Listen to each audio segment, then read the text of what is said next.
Não há nada que o nosso Deus não possa fazer. Amém? Como nós sabemos isso? Porque nós estamos aqui pela graça do nosso Deus.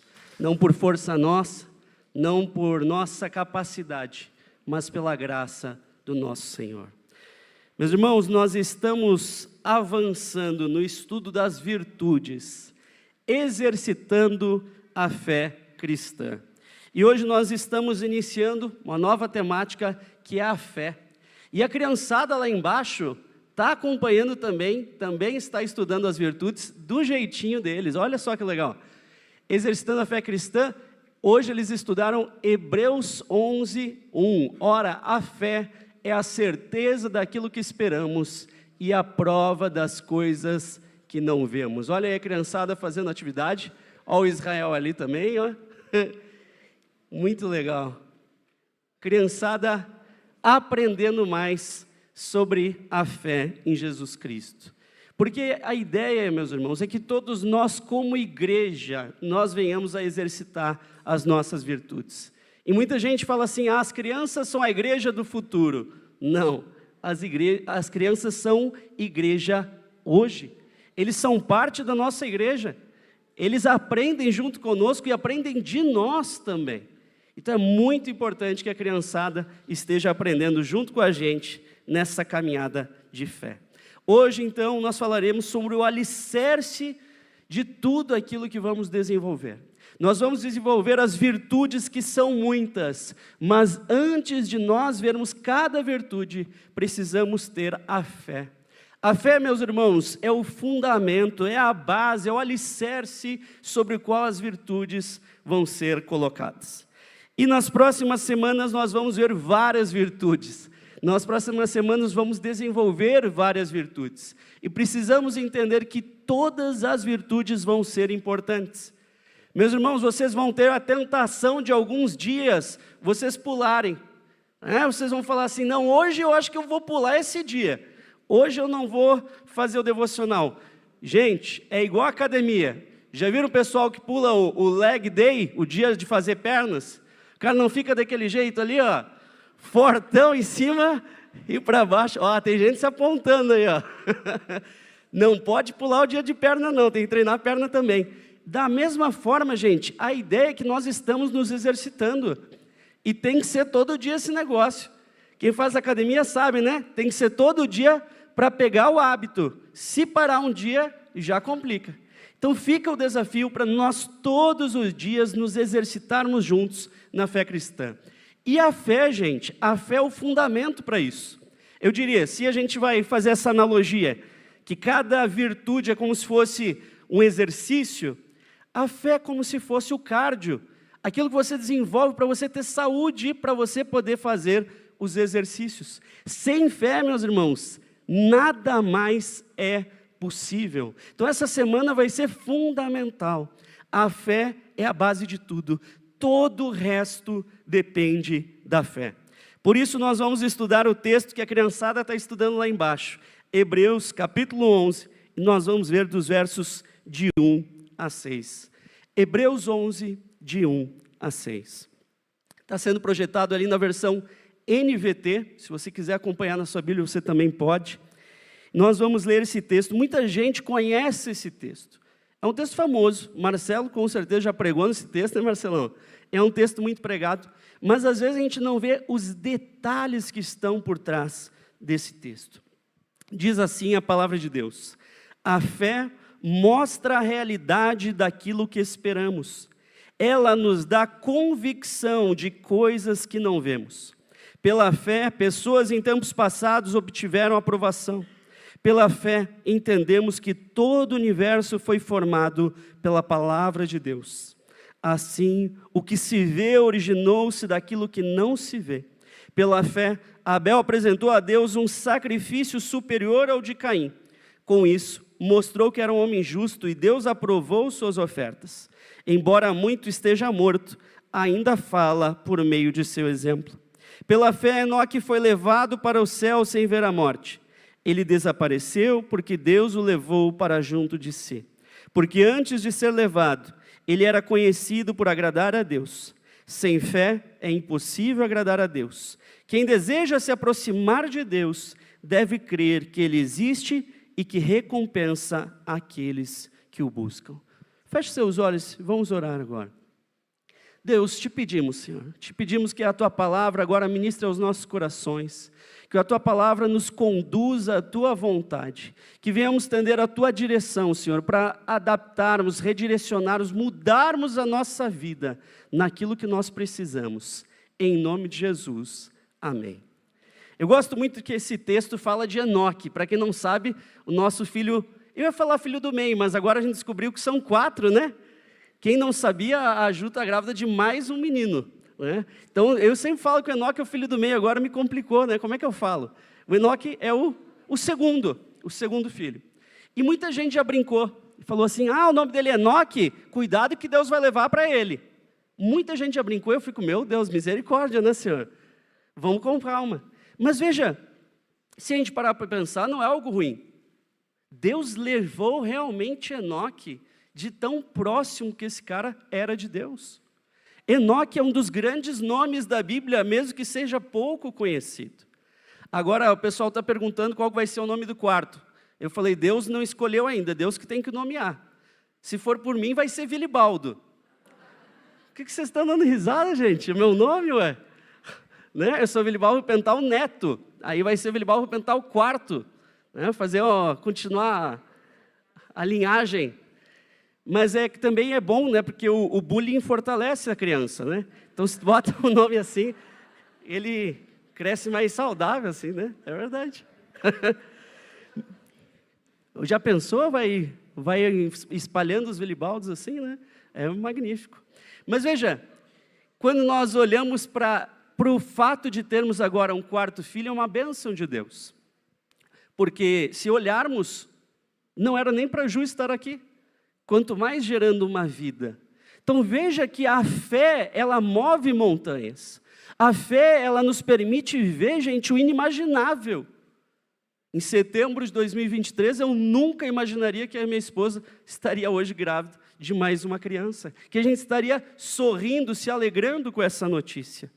Mas nós podemos ver aquilo que parecia impossível.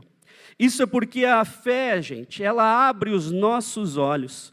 Olha o que o texto diz. A fé mostra a realidade daquilo que esperamos. Ela nos dá convicção de coisas que não vemos. Há coisas que nós não vemos na nossa vida.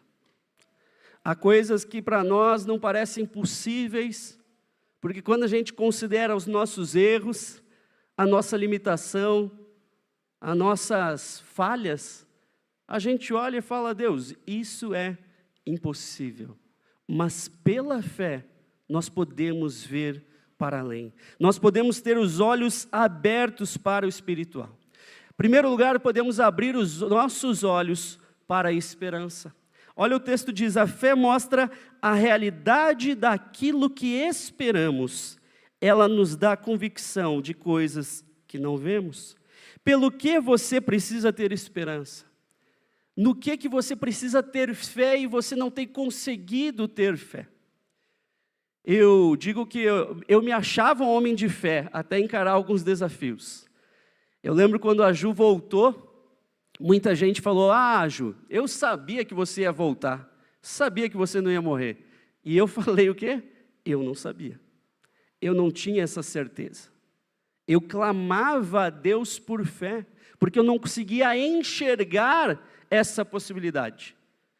Mas eu tinha um fio de esperança e Deus me permitiu ver pela fé. Mas às vezes a gente não tem esperança.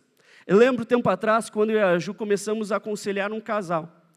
E esse casal estava realmente em guerra, gente. E eles vieram se aconselhar com a gente.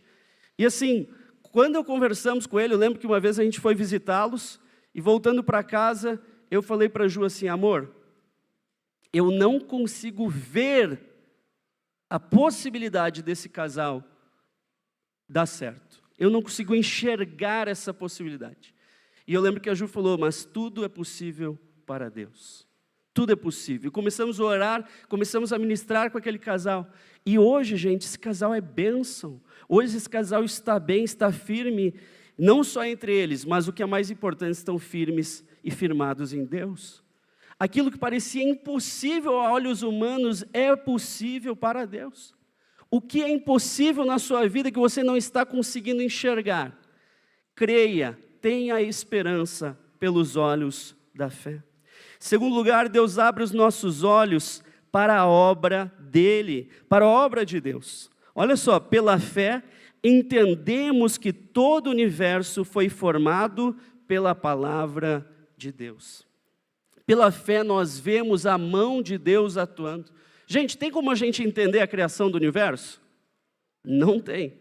É um negócio louco demais para a gente entender, mas nós cremos que Deus criou tudo do que, gente? Do nada. Deus criou tudo do nada.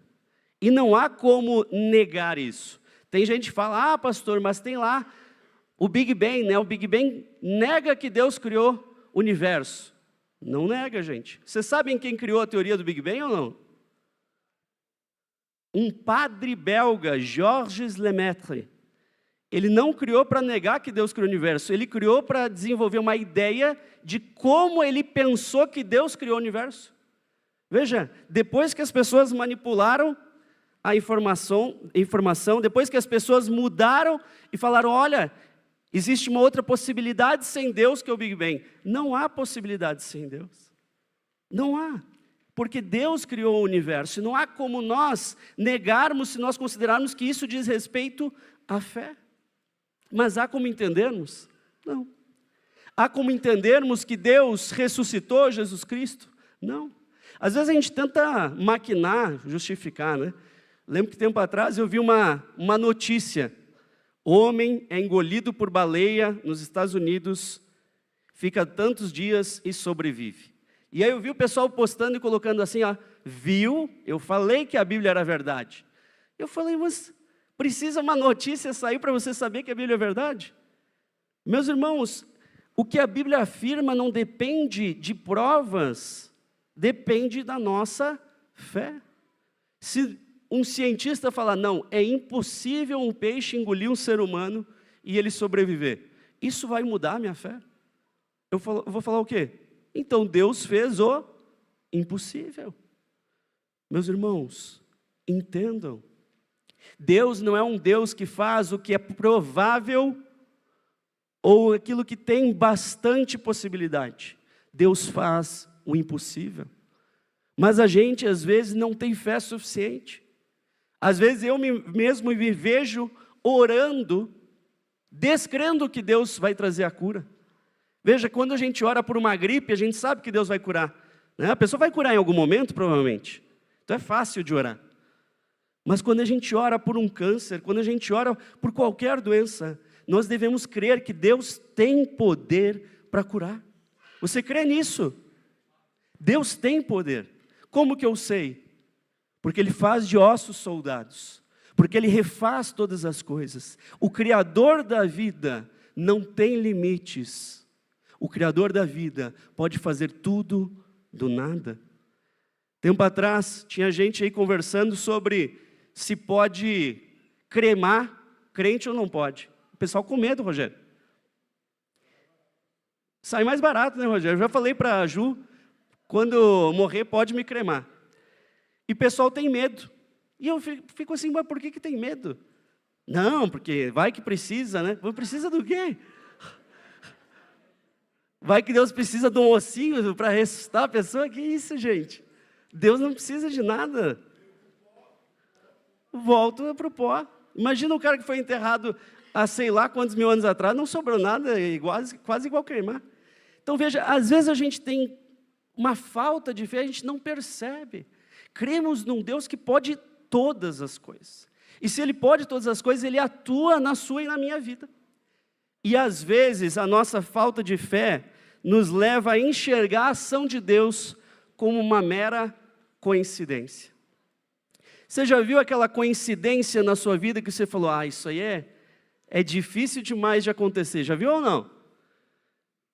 Aquela coincidência que você sente no seu coração que é uma ação de Deus. Mas se tu falar para qualquer pessoa, ela vai falar, não, é só uma coincidência. Meus irmãos, a gente sabe que Deus atua na nossa vida. E Ele age por aquilo que a gente acha que é coincidência. Eu lembro quando eu e a Ju, a gente estava viajando em família, fomos viajar, e a gente retornando, era de Foz do Iguaçu, amor? De Foz do Iguaçu, retornando, e aí tinha como é que chama aquilo? Um monte de carro assim parado, chama? Congestionamento longo. E eu lembro que eu parei com o carro, mas eu deixei ele ligado, só que daí deu um tempo ele morreu. Aí eu estranhei, liguei o carro, continuei andando devagarinho, morreu de novo. Estranhei, liguei o carro, continuei andando. Quando saímos do congestionamento, eu senti que ele estava morrendo. Eu falei para a Ju, morreu. Ela falou, amor, sai para a direita. E eu fui saindo para a direita. E já pensando, meu Deus do céu, o que vai acontecer com a gente aqui? Carro estragado no meio da estrada. Mas, gente, quando eu saí para a direita, o carro foi indo. E foi numa descida, e o carro foi indo, e parou bem certinho no restaurante. E aí começou a vir gente, assim, que viram que o carro estava morto. E aí já veio um rapaz, morreu. Quer que chame um mecânico? Eu falei, quero. Enquanto o mecânico vem, vocês querem almoçar? Queremos. Quer botar as crianças para brincar enquanto o almoço ficar pronto? Quero. Meus irmãos, foi uma benção aquele negócio. Melhor vez que o carro estragou. Nossa. Né? Se a gente tivesse programado uma parada, não ia ser tão bom. Paramos lá, veio o mecânico, almoçamos, as crianças se divertiram, o mecânico arrumou, depois eu trouxe para o Rogério arrumou melhor, né, Rogério? Mas, gente, foi bênção de Deus. E ninguém me tira da cabeça que Deus permitiu e nos conduziu até aquele momento para nós experimentarmos a graça dele por um carro estragando. Veja, enxergue a bênção de Deus na sua vida, enxergue a coincidência e veja a obra de Deus. Também Deus abre os nossos olhos para vermos o que importa. Pela fé, Abel apresentou a Deus o quê? Um sacrifício superior ao de Caim. Com isso mostrou que era um homem justo e Deus aprovou as suas ofertas. Tem gente que se ilude, que acha que o sacrifício de Abel era melhor porque era carne, né? E Deus é gaúcho, como diz a música, e gosta de churrasco. Não é isso, gente. Aqui se trata do quê? De Abel entrega o que é o melhor que ele tem, com o coração vinculado a Deus. Agora Caim não. E o texto diz o quê? Ele era um homem justo e Deus aprovou as suas ofertas. Eu fico pensando, o que temos oferecido dia a dia para Deus? Muitas vezes nós oferecemos para Deus o resto do nosso dia. Nós esquecemos de olhar o que realmente importa, de organizarmos a nossa vida priorizando o que tem mais valor. Alguns dias atrás, eu estava lá em casa e eu precisava fazer algumas coisas do trabalho no computador. E eu falei para a Ju, amor, estou indo lá para trás, vou trabalhar até de noite, provavelmente você vai dormir e eu vou chegar lá, você já vai estar dormindo. Então, Deus abençoe e boa noite. E a Ju me olhou com muita ternura. Ela falou, amor, eu vou botar os meninos para dormir daqui a pouco, você não quer ficar só um pouquinho com a gente? Sabe qual foi a minha resposta? Não. E eu fui lá para trás. Mas aquilo me pesou no coração. Eu falei, não posso encerrar o dia dessa forma. E eu voltei. Quando eu voltei, estava a Ju e os meninos ajoelhados no sofá, se preparando para a oração, antes do momento de dormir. E eu vi eles lá e eles olharam para mim e falaram, papai, você vai orar com a gente? E eu falei, papai vai orar com vocês. Me coloquei em joelhos, juntos oramos, e eu fiquei pensando que eu perderia aquele momento tão precioso por estar trabalhando. Os meninos iam perguntar, mamãe, cadê o papai para orar com a gente? O papai não pode, ele tem que trabalhar. E qual a lição que ia ficar para eles? Que o papai não ora para trabalhar. Que para o papai o trabalho é mais importante que a oração.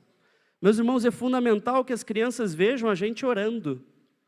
Tempo atrás, conversando com uma esposa de pastor, eu preguei e ela veio depois da pregação falar comigo. Ela falou assim: pastor, eu vou te contar a minha história. Todo lugar que você for pregar, conte a minha história.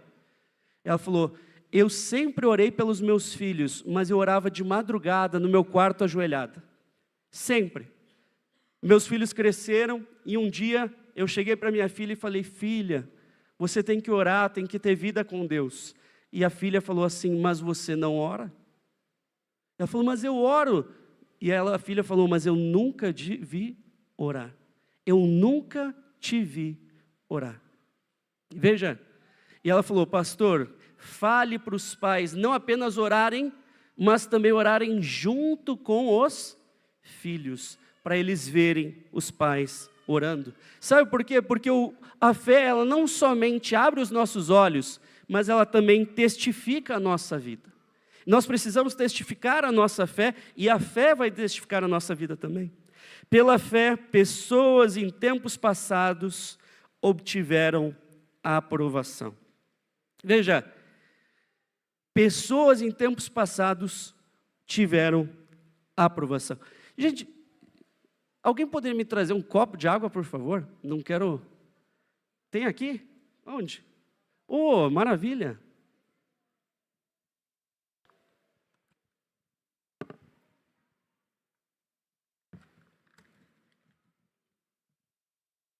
Estava sofrendo aqui? Vocês viram como às vezes a gente sofre e não percebe que aquilo que a gente precisa está mais próximo do que a gente pensa? Tem que fazer igual a Ana Adelaide, né?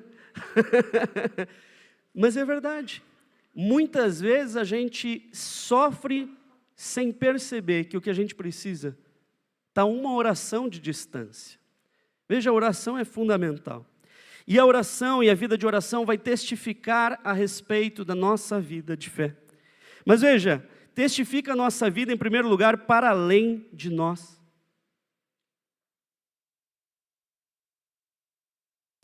O verso 5 diz assim, obrigado, meu irmão.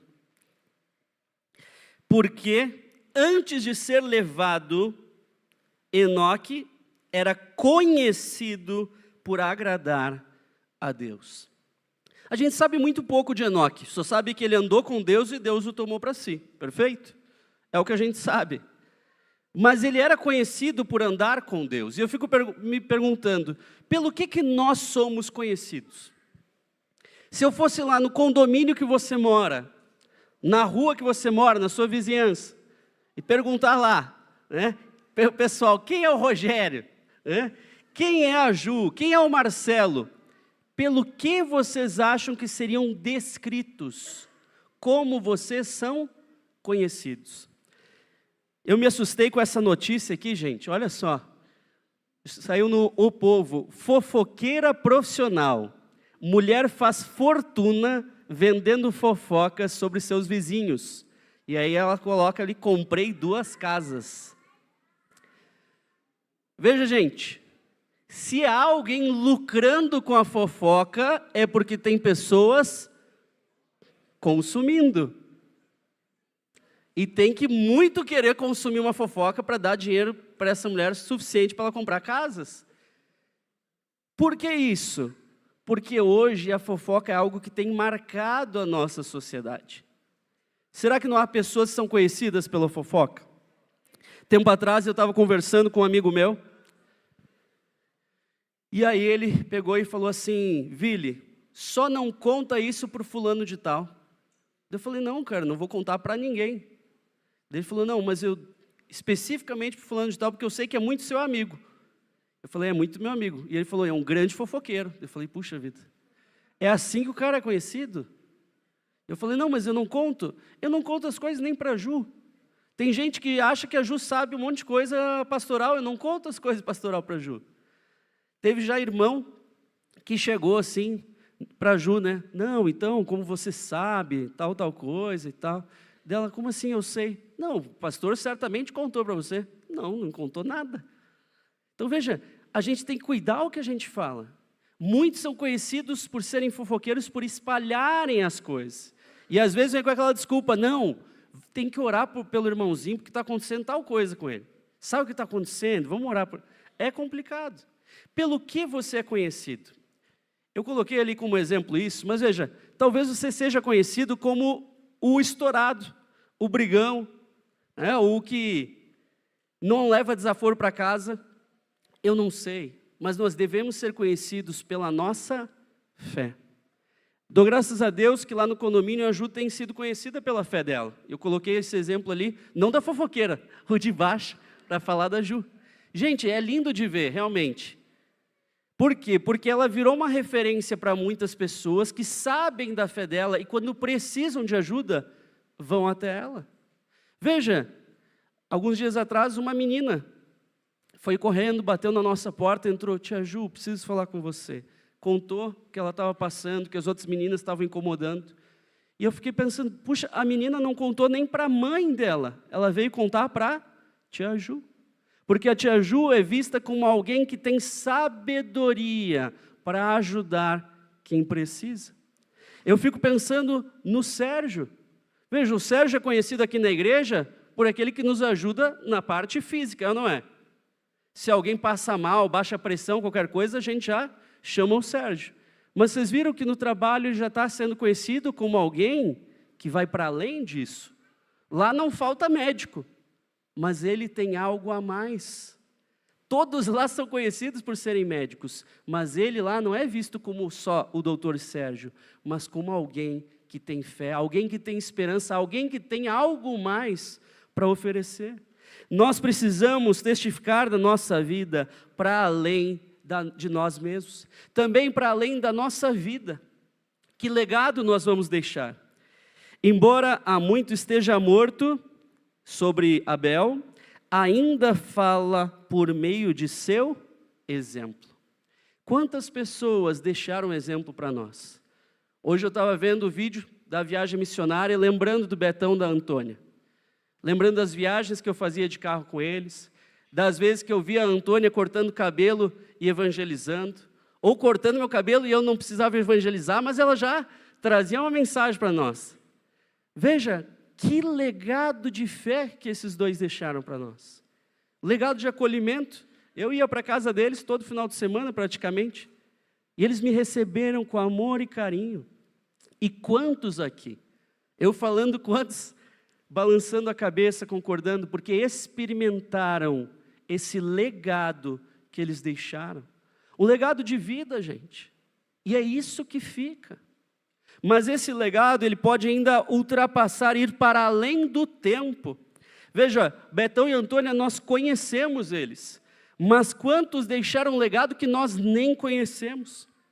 Olha só, pela fé, pessoas e tempos passados obtiveram a aprovação. Que pessoas que marcaram a história. Veja, pessoas que às vezes você não conheceu, mas que tocam a sua vida sem você saber. Talvez alguém lhe toque diretamente, mas talvez você esteja herdando a fé de alguém que você nem imagina. Por que você está aqui? Quem te conduziu para cá? Talvez um amigo te falou de Jesus, talvez seu pai, sua mãe, talvez seu avô. Eu tenho um legado de fé de alguém que eu não conheci, que foi meu bisavô, Orestes. Não é o pai do Vilibaldo, tá? É o pai da minha avó. Pai do Vilibaldo, para quem não sabe, que eu sou Vilibaldo, meu pai é Vilibaldo, meu avô é Vilibaldo, e o pai do Vilibaldo é o Balduíno. Então eu tenho muita sorte de ser Vilibaldo. Tá? Mas esse Orestes é o pai da minha avó, da avó Laida. E aí, há uma história muito forte, porque ele foi um missionário pioneiro lá no interior do Rio Grande do Sul. E lá pregava o evangelho, e muitos rejeitavam, já chegaram a apedrejar a igreja dele, e ele se manteve firme. Mas um dia ele morreu. E quando ele morreu, ele estava lá afastado no interior do Rio Grande do Sul. E a esposa dele, minha bisavó, orou para Deus e disse: Deus, quem vai fazer o velório? Não tem pastor na região, não tem missionário na região, não tem ninguém para fazer esse velório.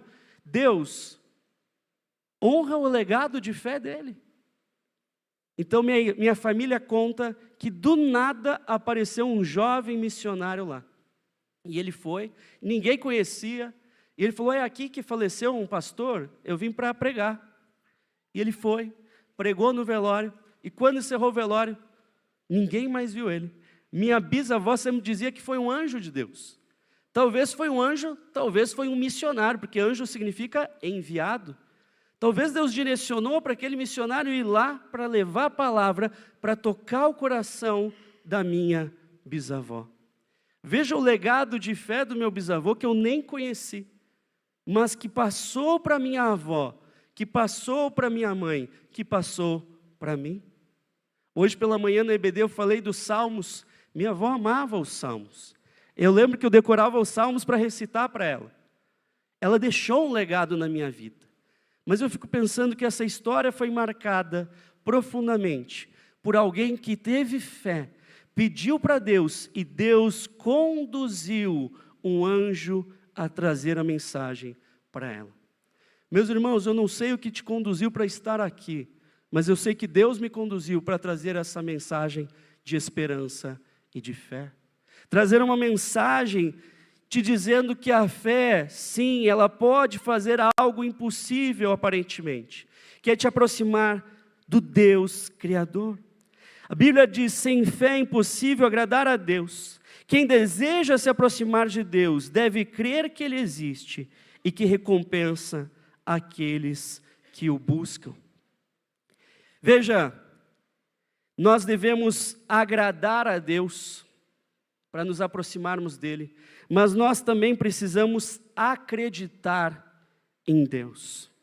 O texto bíblico diz assim, sem fé é impossível agradar a Deus. Quem deseja se aproximar de Deus deve crer que Ele existe. Olha só, precisamos agradar ao Senhor Deus. Precisamos estar junto àqueles que agradam a Deus. Graças a Deus hoje, eu tenho confiança de estar aqui nessa igreja. Sabe por quê?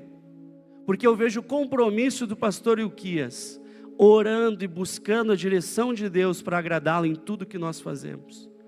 Meus irmãos, essa campanha Virtudes, não foi uma campanha que a gente simplesmente pensou, vamos fazer. Foi algo sob muita oração. Nós estávamos orando para Deus conduzir, porque cremos que Deus tem uma mensagem para vocês. Uma mensagem para mim, uma mensagem para cada um de nós. Mas sabe o que a gente precisa fazer? Além de buscar agradar, a gente precisa acreditar nele. Deve crer que ele existe. A palavra de Deus diz que nós devemos ser como criança para entrarmos no reino dos céus. Uma criança, meus irmãos, confia plenamente no seu pai. Botei a fotinho do Israel. Israel, meus irmãos, se eu falar, vem filho, se joga, ele vai pular nessa altura, ele vai pular lá de cima também. Graças a Deus eu não vou levar ele lá. Mas ele confia. Ele tem plena certeza que se ele pular, o pai vai pegar. Minha pergunta é, você tem tido a fé de uma criança realmente? Você tem se disposto a se jogar aos braços do Senhor? Ou será que você não tem feito isso? É momento de nós olharmos para a nossa vida e pensarmos se estamos esperando no nosso Deus aquilo que nós precisamos. Veja, sem fé é impossível agradar a Deus. Quem deseja se aproximar de Deus deve crer que Ele existe e que recompensa aqueles que o buscam. Se você buscar a Deus, pode ter certeza, Ele não vai fechar os olhos para você. O nosso Senhor recompensa aqueles que o buscam. Por isso eu gostaria de convidar você agora a fechar os seus olhos e se colocar na presença de Deus. Feche seus olhos. Senhor, nós cremos na Tua palavra. Queremos agora que Tu conduza esse momento, Senhor, para nós olharmos para dentro de nós e entendermos, Deus, se temos tido fé ou se tem falhado. Por isso eu te peço, Senhor, que olhe para nós agora, esteja conduzindo cada um a se jogar, a se lançar nos teus braços, confiando, Senhor, que Tu é o Senhor e Salvador de nossas vidas. Nesse momento, gostaria de convidar, todos de olhos fechados, mas eu gostaria de convidar aqueles que nunca aceitaram a Jesus Cristo, mas que gostariam agora de se jogar, se lançar aos braços do Pai, desse Pai amoroso. E se você gostaria de fazer isso, de entregar a sua vida a Jesus, convido você, enquanto todo mundo está de olho fechado, a você levantar a sua mão num sinal de fé, indicando que você quer sim, quer se entregar ao Salvador. Se você gostaria de se entregar a Jesus, esse é o momento de você levantar a sua mão, entregando a Ele a sua vida.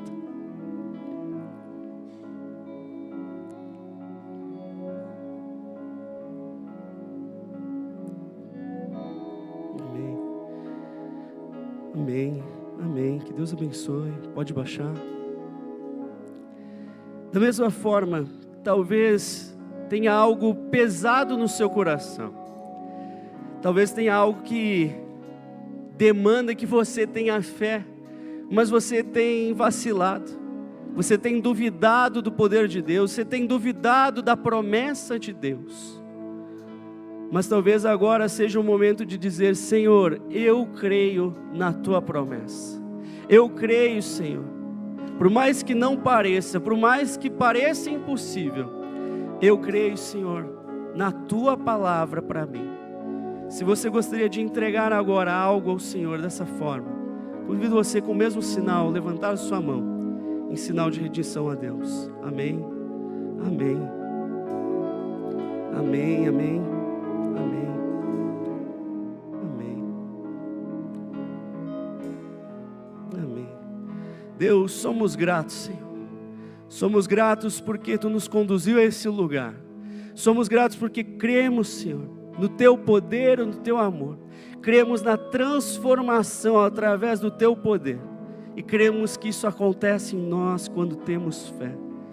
Por isso, Senhor, nos conduz à Tua vontade, para nós a experimentarmos, para nós provarmos da Tua boa, agradável e perfeita vontade.